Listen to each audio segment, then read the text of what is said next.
I have Emil Sutovsky here with me, and we know him not only as a CEO of FIDE and as a very, very strong grandmaster, one of the top grandmasters in the world in the past, but also as an erudite and a chess history connoisseur.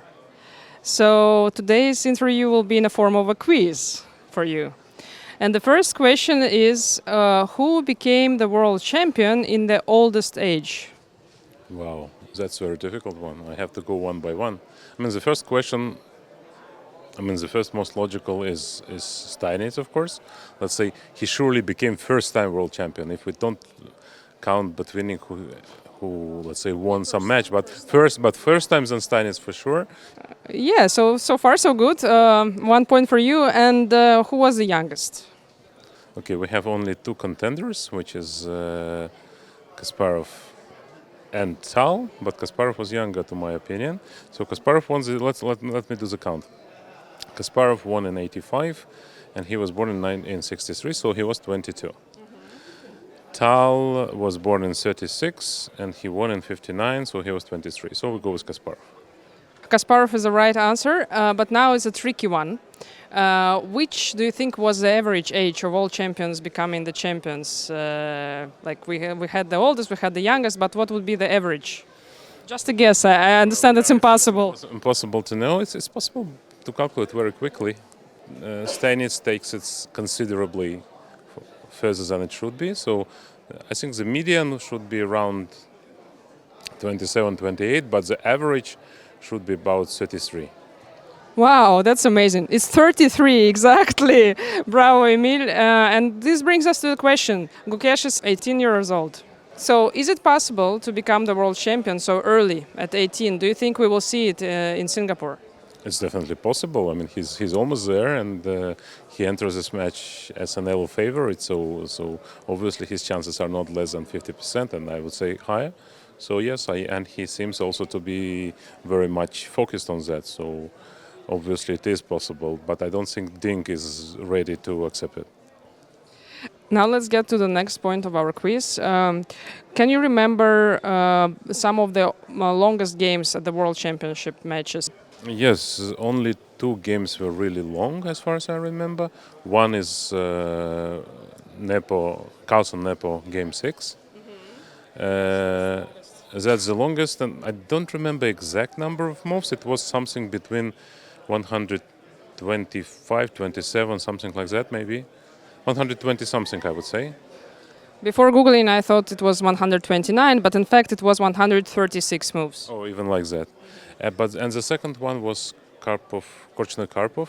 That was a funny game. They had bishop and pawn versus pawn, and Korchner still made Karpov after trying for a long time.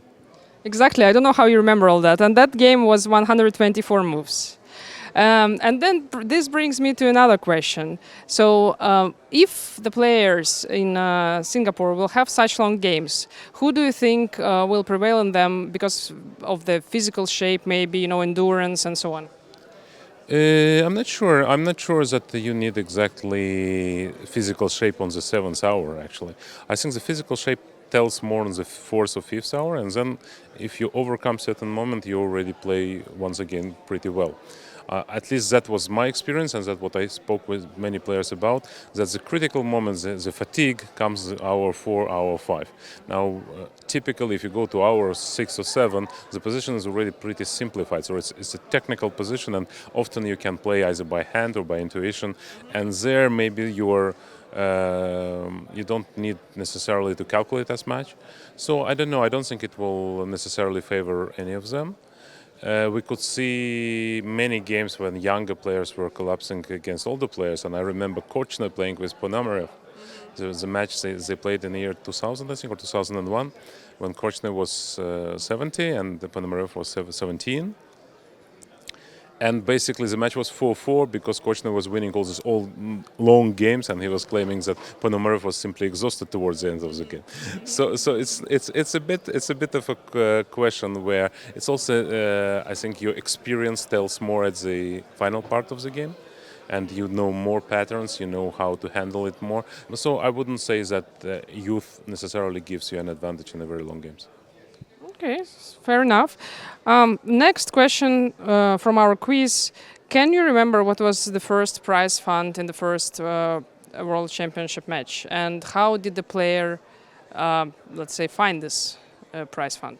Well, they use subscriptions there, so everybody were just like calling for their fans to put money for them, and they were playing for this money. So to ensure this, they were like putting a stake or something. That was the method. But the exact price I can't remember. It was somewhere around $1,500. I think that's a number, but I don't remember exact figure. Exactly, it was $2,000. 2000. So maybe at the end they increased. I remember that initially it was supposed to be 1,500, so it was 2,000. Yeah. Yeah, and if we calculate in today's money, it will be something like $72,000 only. I sort of mistrust all these conversions because it depends what method you use to calculate. According to some, it's only multiplied by 36, but according to others, I mean, if you take people's wages at that time, that would be much more than 72,000. That would be, I would believe, something more than 200,000. But still, yeah, it was less than we get to pay now to our top players. Yeah, and also at that time, the loser didn't receive anything at all, unless, like now, they receive a lot. So this brings me to the question, what is the prize fund of the upcoming match in Singapore, and how did you and FIDE find the money for this match? Who is the title sponsor? Can you please tell a little bit about that? Yeah, now the prize money is significantly higher than in Stani's time, and it's $2.5 million. And obviously, it's a major effort to deliver, and I'm thankful to Singaporean government as well, but also to our title sponsor, Google, who is backing the event. And I think both the prize fund and the level organization would justify the status of the event, because for us it's very important, the World Championship match not only paid nicely, but also the way it is organized, the way public sees it, the way it is promoted. And in this regards, I count a lot on cooperation both with Singapore and with Google. But one answer for a quiz you didn't ask me, because you could have asked me, and I thought about when I answered it, because you told me that in 1886 the loser didn't get anything. That's true. But the funny thing is, in 1935, when Max Euwe became the champion, the winner didn't get anything. And that was the most curious one, because the conditions were that he had to gather a prize fund for the match with Alekhine, and it was difficult to get it. So the conditions was that all money which was raised was gone to champion, and yes, and no matter what the result, Euwe would not get a prize money. So he became world champion, but didn't win any prize money. So that shows also a lot of probably about passion for the game, but also how much he wanted this match to take place, and that's probably something of a curious trivia, but tells a lot about our game.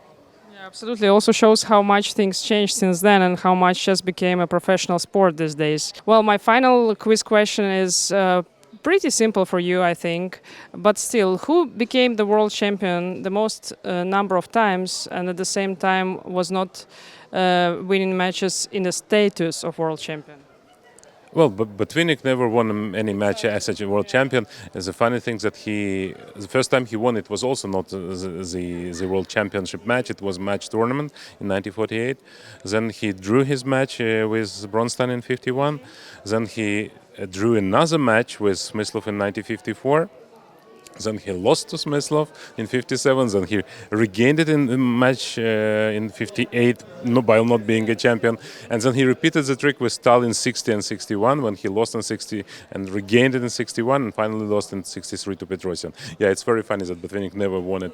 No one instead as a world championship. Yeah, absolutely brilliant knowledge, Emil. Is it easier to win the match for the first time, or is it easier to win it second, third, and so on? Unfortunately, I haven't been in either of positions, so I can't tell. I haven't been trying to win it as a contender and as a defending champion, but I think it's easier. I would say that it's easier to win rather than to protect a title, because your motivations, the way how you aspire, how you look into it, it makes you play typically stronger than you do. And then when you are already a champion, this slightly goes down, and also you have a bit of a pressure upon your shoulders, and it's a bit more difficult, I would say. Well, as a chess fan, let's put your head as a chess official aside for a moment, and just as a chess fan, what do you expect from the upcoming Gukesh Liren match? I think it will be very exciting. not because I'm official here, but as a fan. I think that Ding, who has had